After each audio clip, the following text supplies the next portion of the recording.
ન્યાયમાં સત્ય શું છે? તો અમરેલી લેટરકાંડ મામલે રાજકારણ ગરમાયું છે। પાયલને ન્યાય અપાવવાની માંગ સાથે રાજકારણ ગરમાયું છે। ચર્ચાનો ચોરો કાર્યક્રમ યોજાયો છે।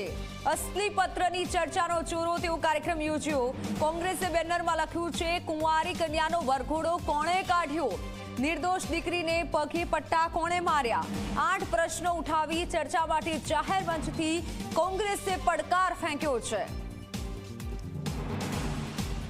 તો નિર્દોષ દીકરીને પગે પટ્ટા કોણે માર્યા તેવા સવાલ થઈ રહ્યા છે। સ્થળ પરથી મારી સાથે સંવાદદાતા ગૌરવ દવે જોડાઈ ચૂક્યા છે। ગૌરવ, એવા 8 પ્રશ્નો છે કે જે ચર્ચામાં ઉઠાવવામાં આવ્યા છે।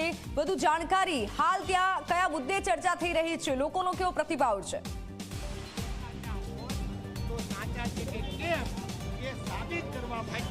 ચોક્કસ જ અમરેલીના લેટર કાંડને લઈને રાજકારણ છે તે ચોક્કસથી ગરમાયું છે અને અત્યારે કોંગ્રેસ દ્વારા જાહેર મંચ પર કૌશિક વેકરિયા જે કહી શકાય કે ધારાસભ્ય છે ને તેમને ખુલ્લો પડકાર છે તે ફેંકવામાં આવ્યો છે। પીડિત પાયલને ન્યાય અપાવવાની માંગ સાથે અત્યારે આ મંચ આપ જોઈ શકો છો કે તમામ જે કોંગ્રેસના જે નેતાઓ છે તે એક મંચ પર અત્યારે જોવા મળી રહ્યા છે। અસલી પત્રની ચર્ચાનો ચોરો આ પ્રકારનું નામ છે તે કાર્યક્રમનું આપવામાં આવ્યું છે અને કુંવારી કન્યાનો વરઘોડો કોણે કાઢ્યો તે પ્રકારના સવાલો છે તે પણ આ જે પોસ્ટર છે તેની અંદર લખવામાં આવ્યું છે। એટલું જ નહીં, 8 જેટલા જે પ્રશ્નો છે તે ઉપસ્થિત છે તે કરવામાં આવ્યા છે અને આ મંચ પર જાહેરમાંથી જ ચર્ચા કરવાનો પડકાર છે તે કૌશિક વેકરિયાને ફેંકવામાં આવ્યું છે। 6 થી 8નો સમય છે અને હમણાં જ તાજેતરમાં જ પરેશ ધાનાણી કે તેમને પણ જાહેર મંચ પરથી કહ્યું છે કે 8 વાગ્યા સુધીનો જે સમય છે તે સમયની અંદર કૌશિકભાઈ વેકરિયા કે પોતે ધારાસભ્ય છે ને તેઓ આ ચર્ચા કરવા માટે થઈને અહીં આવે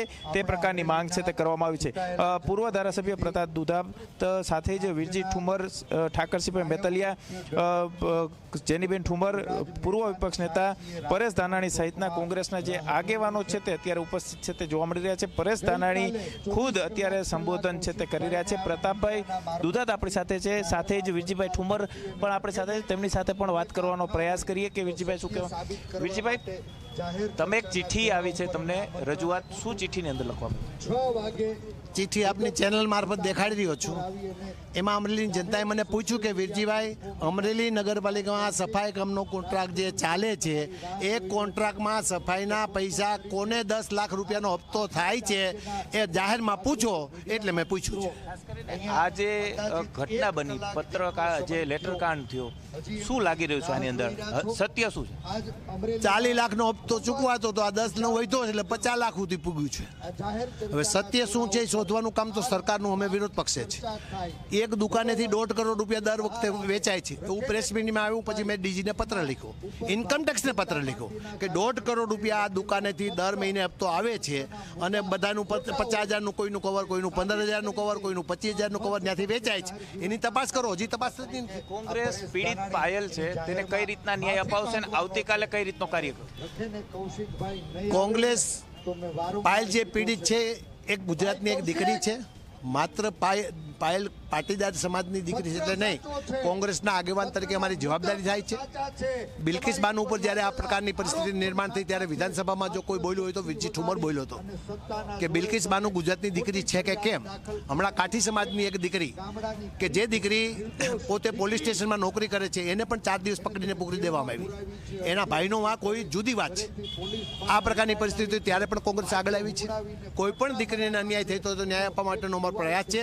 આ સરકાર ઉપર ભરોસો નથી ત્યારે અમારા આનંદભાઈ આગળ આજે હાઈકોર્ટમાંથી આવ્યા ત્યાં પિટિશન તૈયાર કરી છે અને અમને જો સરકાર તરફથી નહીં મળે તો અમે હાઈકોર્ટમાં પાટીદાર ધારાસભ્યો આવશે કે કોંગ્રેસના તમામ નેતાઓ આવશે?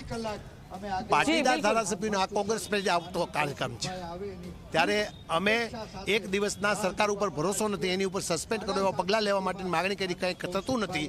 અમારું 10 વાગે અલ્ટિમેટમ પૂરું થાય છે। એવા સંજોગોમાં કાલે અમે બધા કોંગ્રેસના આગેવાનો બેસવાના, એમાં કોઈ સમાજલક્ષી નહીં, કોંગ્રેસ પેરીથી આ અમારું આગેવાન। જ વિરજીભાઈ ઠુમરે સ્પષ્ટ કહ્યું છે કે કોંગ્રેસના જે તમામ ધારાસભ્યો છે તે કાલ ઉપસ્થિત છે તે રહેવાના છે અને આ કાર્યક્રમની અંદર આવતીકાલેથી સવારે 10 વાગ્યાથી 24 કલાકના ધરણા છે તે કોંગ્રેસ દ્વારા શરૂ કરવામાં આવશે। જી બિલકુલ ગૌરવ, આભાર માહિતી બદલ। તો અમરેલી લેટર કાંડ મામલે